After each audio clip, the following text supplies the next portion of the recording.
جميعا. وقال في موضع آخر فاستبقوا الخيرات.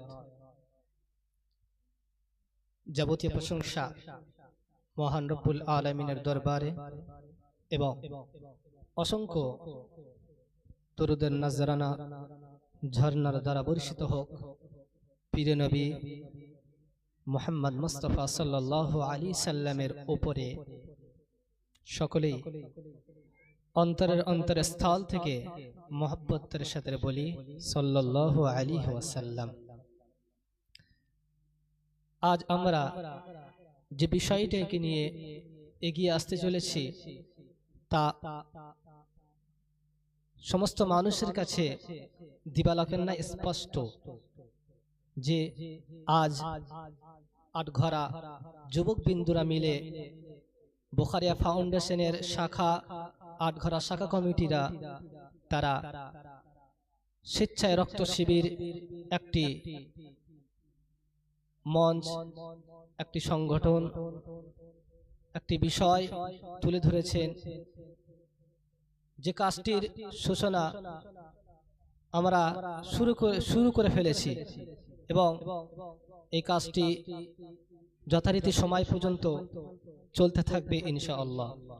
তো আমরা সময়কে বিনষ্ট না করে আমরা যদি রক্ত নাও দিই, যদি রক্ত দেওয়ার মতো সেই বয়স যদি চলে যায় অথবা হয়নি, আমরা জানি রক্ত দিতে গেলে তাকে 18 বছর পূর্ণ হতে হবে এবং 18 থেকে 45 ভিতরে, এবং পুরুষের ক্ষেত্রে 48 কিলো ওজন হতে হবে, মহিলার ক্ষেত্রে 45।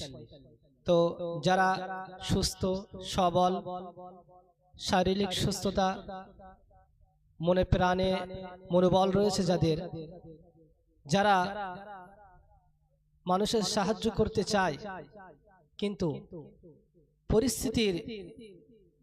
পরিস্থিতি সাথ দেয় না, মন চায় কিন্তু অবস্থা এমন জায়গায় দাঁড়ায় মানুষের পাশে আর থাকতে পারে না। সে সাহায্যটা পয়সার বিনিময় হতে পারে, সময়ের বিনিময় হতে পারে, বুদ্ধি বিবেকের বিনিময় হতে পারে, কিন্তু একটি মানুষ সাহায্য যদি মনে করে যে আমি মানুষকে সাহায্য করব, সে মানুষটি চাই তার মিলিয়ন বিলিয়ন সম্পদ থাকুক, সেও সাহায্য করতে পারবে। আর যে ব্যক্তি নিঃস্ব, দিন আনা দিন খাওয়া হয়, সেও যদি চায় আমি মানুষের পাশে সাহায্য করতে পারবো, মানুষের পাশে থাকতে পারবো, যার ধন দৌলত অনেক রয়েছে, অধিক রয়েছে, সে হয়তো অত্যাধিক পরিমাণ সম্পদ দিয়ে সে দান সদকা করে মানুষের পাশে থাকতে পারবে, মানুষের সাহায্য করতে পারবে। আর যে ব্যক্তি নিঃস্ব, যার কাছে অর্থ দৌলত সম্পদ, যার কাছে খুবই অল্প, সে হয়তো অল্প করতে পারবে। কিন্তু মনে রাখবেন সাদকা, দান, মানব উপকারী, এটি ভালো জিনিস, কিন্তু একটি ধনী মানুষের সম্পদের দানের তুলনায় একটি গরিব মানুষের ধনটা, সাদকাটা, দানটা, মানব উপকারের জন্য তার ত্যাগটা আরো ভালো জিনিস। আমরা যদি দেখি একজন সাধারণ ব্যক্তি যদি ইনসাফ কায়েম করে, সঠিক ন্যায় বিচার কায়েম করে, ওটি যেরকম সৌন্দর্যের প্রকাশ ঘটে মানুষের সামনে, সমাজের সামনে, ওই ইনসাফ কায়েমটা যদি কোনো এমএলএ মন্ত্রী, যদি দেশের যারা উচ্চ পদে রয়েছে, ওই ইনসাফ কায়েমটা যদি জনসাধারণের সামনে দেশের সংবিধানের মেনে ওই ইনসাফ কায়েমটা যদি সঠিক রীতিনীতিটা যদি সামনে প্রকাশ করে, তাহলে সমাজের জন্য, বিশ্ববাসীর জন্য ওটি একটি দৃষ্টান্তমূলক হয়ে যায়, শিক্ষানীয়মূলক হয়ে যায় এবং ওই ইনসাফটি আরো সৌন্দর্যের প্রকাশ ঘটায়।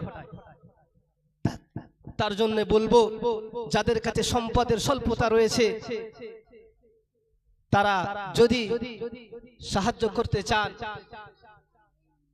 পয়সা দিয়ে না পারলেও, আপনার কাছে কিছুই নেই কিন্তু শরীর রয়েছে, শরীরে রক্ত রয়েছে, শরীরের মনোবল রয়েছে, আর 18 থেকে 45 ভিতরে, এর ভিতরে আপনার বয়স, এবং আপনি তরুতাজা, আপনার ওজন যদি পুরুষ হয়ে থাকেন তাহলে 48, আর যদি মহিলা হয়ে থাকেন তাহলে 45, তাহলে আসুন এই আটঘরা গ্রামবাসীর যুবক বিন্দুদের উদ্যোগে যে রক্তদান শিবির আয়োজন করা হয়েছে, এখানে এসে মানব কল্যাণের জন্য, মানবতার জন্য আজ আমরা নিজের রক্তকে মানবতার জন্য, দেশের মানুষের জন্য, যারা হসপিটালের বেডে রক্তের জন্য যারা কান্নাকাটি করছে, মৃত্যুর দিনগুলো গণনা করছে, তাদের পাশে থেকে তারা কিভাবে,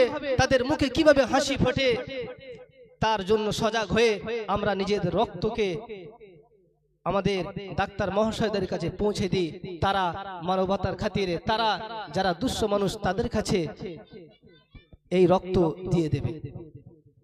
আপনি যদি রক্ত দেন, শুনে রাখেন, তাহলে আপনি এই সামান্য রক্তের বিনিময় হাজার হাজার লক্ষ লক্ষ শত শত মানুষের প্রাণ বাঁচালেন। মহান রব্বুল আলামিন কোরআনুল কারীমের মধ্যে বলেছেন, আন্নাহু মান কাতালা নাফসান বিগাইরি নাফস ফাকান্নামা কাতালান নাস জামিআ, যে ব্যক্তি একটি প্রাণকে নিঃস্ব করে দিল, একটি প্রাণকে বিনা অন্যায় হত্যা করলো, সে যেন গোটা মানবকুলকে হত্যা করে দিল।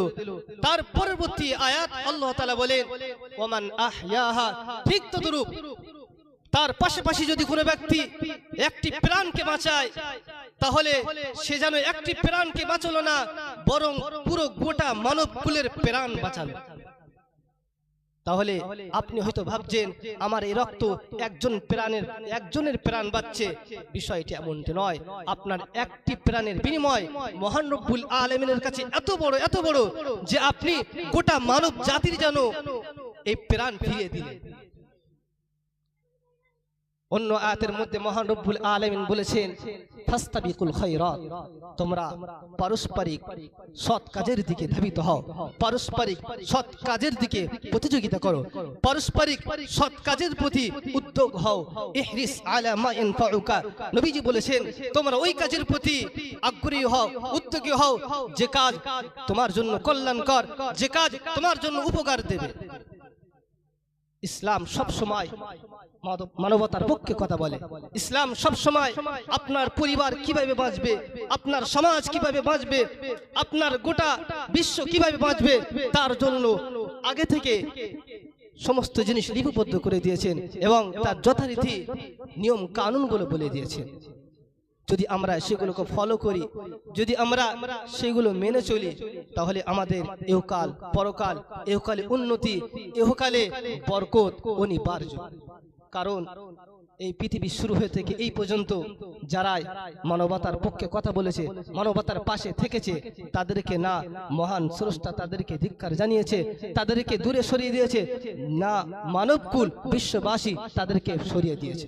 কেউ তাদেরকে হটকারিতা করেনি, কেউ তাদের প্রতি বিদ্বেষ পোষণ করেনি, কেউ তাদেরকে কোন রকম খারাপ কথা বলিনি, বরং তাদের পাশে থেকেছে, তাদের সাহায্য করেছে, তাদের প্রয়োজনে যা প্রয়োজন তার জন্য সজাগ হয়েছেন, চেষ্টা করেছেন। তাই আমরা মনের বলে সুস্থ শরীর নিয়ে আটঘরা গ্রামবাসী যুবক বৃন্দদের উদ্যোগে যে রক্তদান শিবির আয়োজন করা হয়েছে, আমরা সকলে এগিয়ে আসি এবং রক্তদান করি গোটা মানবকুলের জন্য, যারা রক্তের জন্য বিভিন্ন রোগে আক্রান্ত হচ্ছে। তো আমাদের ডাক্তার মহাশয়রা এখানে রক্ত নিচ্ছেন এবং চক্ষু পরীক্ষা হচ্ছে, প্রয়োজনে চশমা প্রদানও করা হচ্ছে। আপনার যেটি প্রয়োজন বিনামূল্যে কোনো রকম খরচা হবে না। শুধু একটি প্রয়োজন আপনার থেকে, আপনার শরীরের রক্তটা প্রয়োজন, আপনার শরীরের রক্তটা প্রয়োজন। আসুন আমাদের এই রক্ত যাতে গোটা মানবতার জন্য, মানব কুলের জন্য কল্যাণকর হয়, তার দিকে এগিয়ে আসি।